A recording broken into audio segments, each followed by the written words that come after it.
All right, well, welcome back to a third episode of Minutes with the Marks Group. And as you can see, we have a third guest with us today. Now, Nathan, I'm sorry, still couldn't get a hair guy, still couldn't get a makeup guy. But I do have somebody, or you have somebody next to us that has good hair and good makeup. That's right. So we've got it taken care of today. Yep. We're with Julie Pruski today, who is one of your team members of the Marks Group. So welcome and thanks for joining us today. Thanks for having me.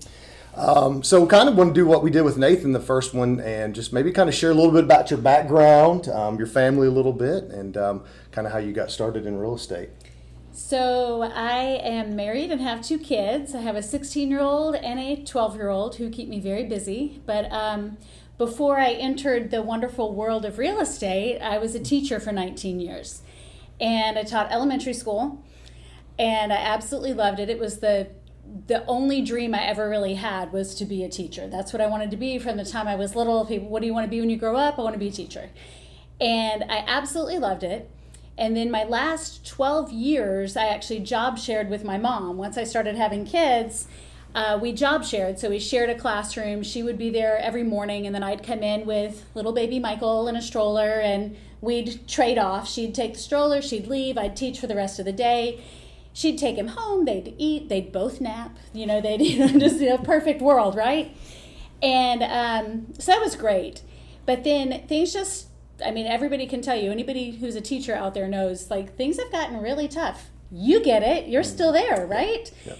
So, it got really, it's always been a tough job, but it got, I don't want to say a lot less rewarding, but it was just, it was really hard. There were days that I'd sit in the parking lot and have to pep talk myself to go in and, this is going to be a good day. We're going to make it a great day. And I still I love the kids. I miss the kids. I miss their families, because every year, you get 20 or so new families that you meet and fall in love with and get to know. And I miss that terribly. But I was finding that when I would come home every afternoon, I was done. I didn't have anything left for my own kids. I'd given all day long to kids who I absolutely love, right. But there was just very little left, patience-wise. Oh no, there was no patience left. And I felt like I needed to do better. And so I was at a point where I was I've got to figure out something new I can do. I knew I wanted to work, but where I'd have a little more flexibility, so I wasn't missing school functions and things that happened during the day where I could go and volunteer and just be more present in the evenings with them, to be in a good mood as we set out to do homework or projects or just talk about their day. And one night, Nathan and I were talking, and he was like, "You should become a realtor." I'm like, "I'm not going to become a realtor." He's like, "Why? Why? What's holding you back?" And I was like, "Well, that's scary." He's like, "What scares you?" I was like, "Well, what if I never sell a house?" He's like, "I will never let that happen to you." And I was like, "Well, it could happen." So I started researching different things. For a while, we were going to start a cycle bar, my husband and I. And I was like, this will be awesome, a spin class. This is the new thing. Everybody will be into it. It'll be awesome. And then I realized everybody does spin class in the mornings. Mm-hmm. Or in the evenings. And I'm like, well, wait, no, that's when my kids are home. That's when I need to be there for them. So that idea went away. And I kept thinking about what he had said, started looking into classes and things like that. And then one night, I think we were in Port O'Connor, and it kind of solidified for me. And I was like, okay, I'm going to do this. And took my classes. I did them all online while it started my last year of teaching over spring break. I don't think I left the house. I focused on classes the whole time, had to stop once school went back, and then finished them up that summer. By September, passed my test, praise Jesus, and and here I am. Wonderful world of real estate. Yeah, so how many years have you been an agent here now?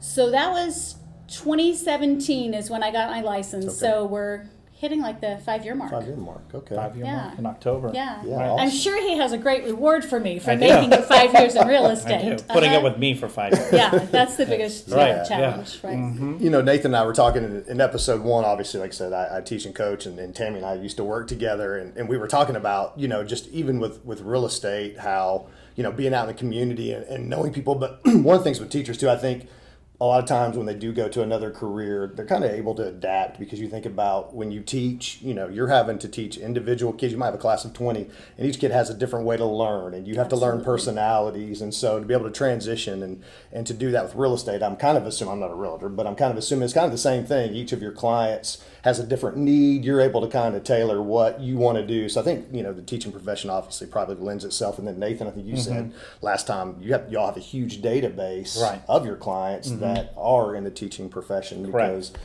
with you and Tammy and Julie obviously teaching. So and the cool thing is, like, our database, we have a ton of like teachers who we've worked with in the past and things like that, but we also have all of these amazing families who we've taught, and then they're coming back to us and saying, hey, I know you're not teaching, I know you're doing this, and we'd love for you to sell our house. And that has been like my favorite thing, is to get to like reunite with these families and see their kids, who are now way taller than I am, and getting to reconnect with them over real estate. So that's been neat. Yeah, the odd one is when you start selling your previous students a house. No, I'm not there. I'm there, and I'm probably there. But I'm probably there. I'm pretty old. You were there for 19, because I've got So at Coop's previous elementary at Howdy, one of his teachers was one of my former students. So it's oh that. my gosh. So it's if you're not doing it yet, you will be soon. So one of my former students who I had in kindergarten is now a teacher at Parker School. Wow. She's a math teacher, and there's not a day I see her that I'm not like, I taught her in kindergarten. I'm sure she's like, would you stop? Like every time, like everybody knows that now. But I'm so proud to see her there. So you're right. I could be. That'll be my next stepping stone. So I'll ask you this, Nathan. With Julie being on your team, what have you seen with her as far as whenever she's servicing clients? What's kind of a trait or a characteristic you said that's Julie's that's her signature, if you will. What have you kind of noticed? Maybe a characteristic or a trait about her when she's working with her clients, either for a first time or maybe second or third time. I'm scared. Yeah. Put on the spot here. I have to say good things now. Honestly, it's just the ability to talk to anybody in any situation and to fulfill a need that they want. So I was saying we deal with a lot of different situations. It could be a divorce situation. It could be a first-time home buyer, somebody who's nervous about moving forward and this and that. And it's just it's her ability. It goes back to the teaching world. You have different students. You have to cater to different needs with the students. And so I think just over the years you've just have this habit of being able to listen to somebody's situation and turning it into the best deal for them, regardless of what it is. I'm currently dealing with a divorce situation right now, and it's not the easiest. You've got one side that says this and one side that said that, and I'm just kind of stuck in the middle. Right. But the easiest thing for me, I can just make sure that we're all on the same page. I'm not going to take anybody's sides. I'm here to sell a house. Do you guys understand the process? And just doing that, and I think that's where both Julie and Carrie, with their backgrounds of being in education and teaching students, because not only are you dealing with students that have different scenarios, but you got to talk to their parents as well. Yep. So when the parents get involved, and it's like, I have this situation with this parent and student in this situation, and they're all different. So just being able to adapt to that environment and help them to make things go a little more smooth, that's a great character. And everybody knows Julie. I mean, she's been here forever. Grew up right here in the area. Her mom's been around in the area forever, and so she's been around. A lot of people know who she is, and her husband owns businesses that are in the area. A lot of people know him, so she's been around. A lot of people know who she is, and they're easy, very easy and fun to get along with. If anybody dares calls her, tries to steal her from me, you will find me at your doorstep. But anyway, but no, I just think just that presence and just. That is what Julie brings to the table. Yeah, I kind of want to share quick a story. Learner. I will say that very quick learner too. It's but very very quick learner. Both her and Carrie. It's like, hey, this is how this is done, and it's done right the next time. You don't really get that a lot. Yeah.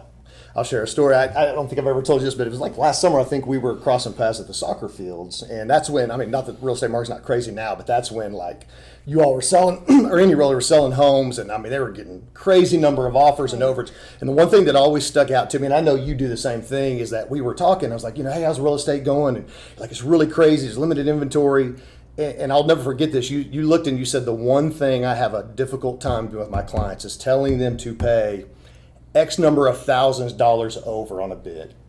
And not, because if the market goes down, that equity. And so that's always stuck out to me, that one conversation that we've had. And I know you've done it with clients that I've referred, but it just goes to show that you're not there just to make a sell, close it and be done. Right. It goes back to that client service that I think we've talked about, another aspect. And it was last summer, I remember you said, I just have a hard time telling this client to make an offer of, and I think it was like people were like $30,000 or $40,000. Yeah. I just have a hard time telling my client to do that. So looking out for the client, not just to make that sell. So I kind of want to share that with you too. But it just goes back to, again, the client service that you all offer, and that your whole team looks at it that way. And I think a big part of that is that we do work by referral. So these aren't just people off the streets that we're working with. These are our friends or our friends' friends or our family's friends, and they become our friends, and we do want to take care of them. And we want, like when I'm dealing with a buyer or a seller, but you want to say, what decision would I make in this situation?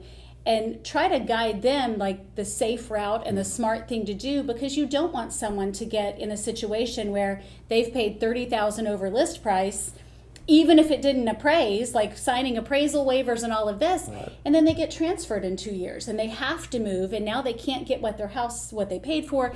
I never want any of my people to get in that kind of a situation. And you're right, yes, we make money at what we do, but I think it's the relationship part that stands out for us. Like, why this job? Because we get to work with fun people all the time. Like, we get to work with our friends and our friends' friends and all of that. We want to keep them our friends and take care of them. Right. Well, as we're wrapping up, do you have any questions or anything you want to share, or any last minute tips or tricks? Is this where I mouth help me at the camera? Right. blink in the camera 3 times. Well, if we don't have anything else, we always want to remind y'all to, we have a couple episodes on Minutes with the Marks Group on the YouTube page, and so make sure you watch, share, share it to friends, as we've always said, especially, if somebody that might be in the market or have questions about the market. Well, maybe I can't get in the market right now, the inventory's crazy, or financing. So, check out their website, themarksgroup.net. Check out the description at the bottom of the page. We're still working on that 100 subscriber pop-by contest. We're going to get there. I already ordered the balloons, so y'all need to hurry up and start subscribing. So, well, we appreciate you sitting in with us today, and we finally have a third guest. So this is another monumental step in this fun project. Yeah, so slowly but surely, we're getting there. Yeah. So, Julie, why don't you share your website real quick? Obviously, it's on the Marks Group page. Why don't you share your website with everybody, and if they want to reach out to you, have some questions, they can do it that way. Well, my website is his website, so it's the same.